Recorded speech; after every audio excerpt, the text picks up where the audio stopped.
Hey folks, I'm Tom Bassel, Jason Levine. and today we're taking a look at Teenage Mutant Ninja Turtles Heroes and Half Shell Dicemasters deck building game. And I'm going to sing the song.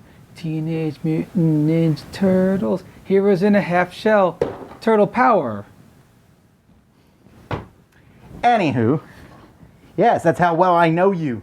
Anyhow, this is the second Turtles Game 4 Dicemasters. Yes. And I don't remember the first one is called... Just Teenage Mutant Ninja Turtles. Yes, in fact, I got the box right here so we can compare how they look. All right, so this was the first one.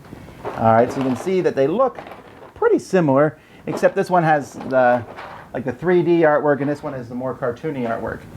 If you own any Dicemasters, you might be interested in this. If you've never played Dicemasters before, then you're going to want to go watch like my Dicemasters original video, because I'm not going to explain that. We already love Dicemasters, so we're talking about how does this one work. This is not a collectible one. You get everything in here that you need to play, and well, let's look at the cards that come in.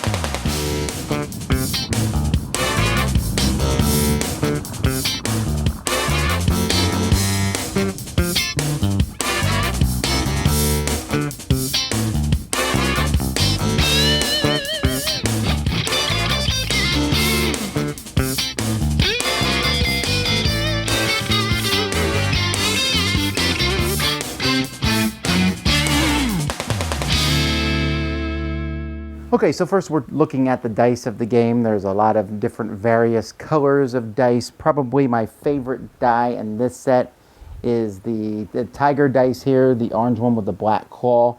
That looks really good. Most importantly, you want to see the dice, I think, of the 4 turtles. You can see here each color. These are the dice from the original Turtles Dicemaster. So you can see that they're the opposite, green on blue. The stats are also different between the different turtles, so they are different. But we want to take a look here at cards. So we're going to, obviously, we'll start with the turtles themselves. So here we got Raphael and Donatello. And as we look at these ones have turtle power. So basically, while they're active, other turtles cost 1 less to purchase, to a minimum of 1. So the more different types of turtles you have, and each turtle comes with turtle power.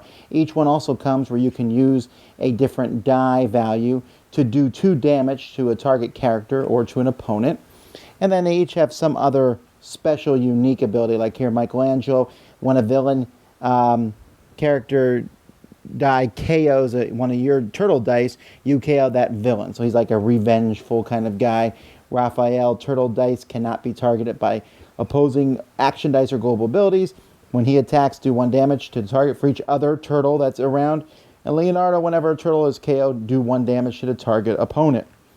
The turtles, of course, have their allies. They have April here, who also comes with a turtle power type thing. Another April gives +2 attack and +2 dice to turtle power.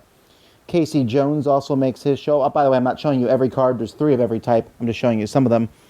When he KOs a sidekick character, gain a life, and he has a global ability where a sidekick character must block, so his global works really well. In fact, I think he's actually quite powerful for only costing 2.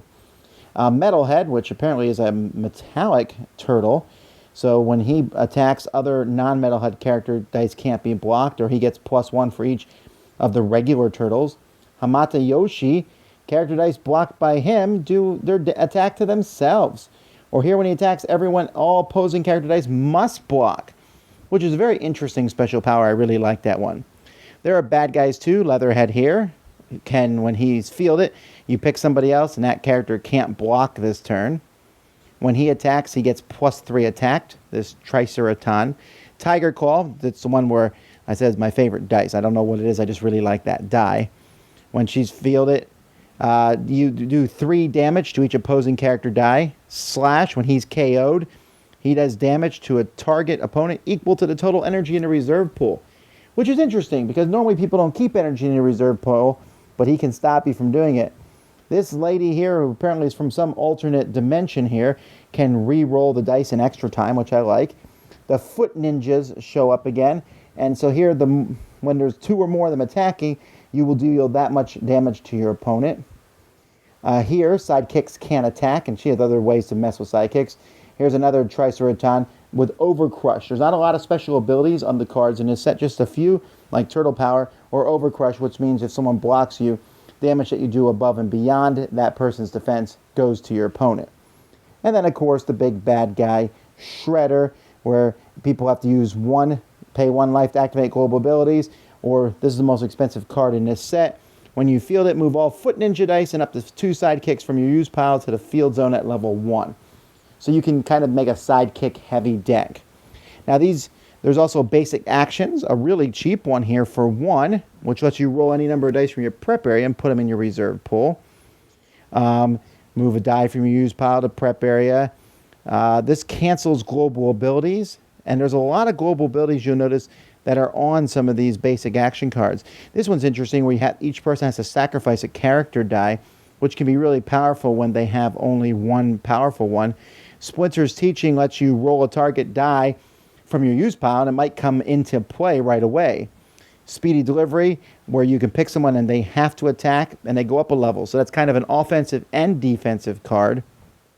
Haymaker, this is one of my new favorite basic action cards, where the target character gets +3 attack and Overcrush that turn, which is really handy.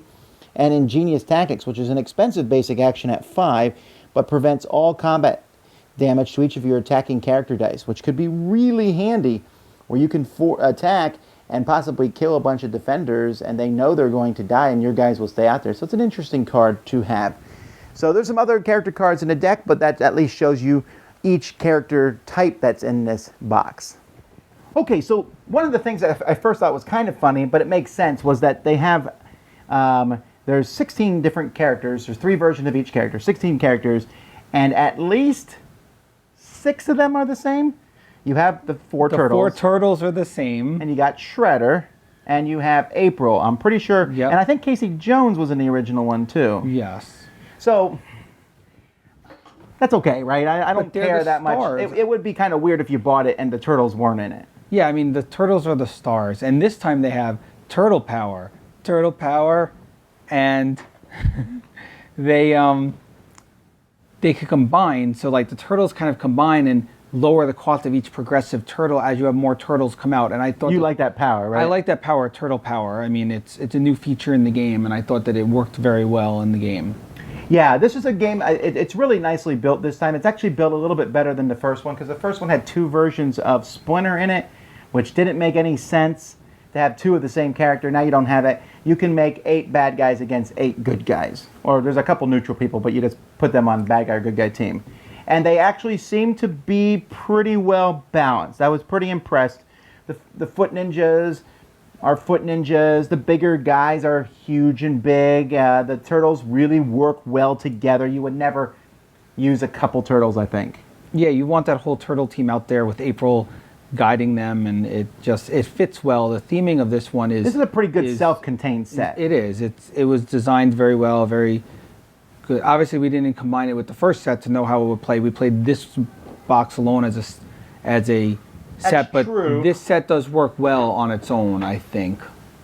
Yeah, I do like that the dice are a little bit different in this one. The dice for the original game, all the turtles were green dice. Here they're different colors. Well, this time, in the first set, based on their mask color, so like it was a green die with purple, or a green die with orange, or a green die with blue. Oh, and they reversed it for And they this reversed one. it in this one. So in this one, it's a blue die with a green turtle, and it's a orange die with a green turtle.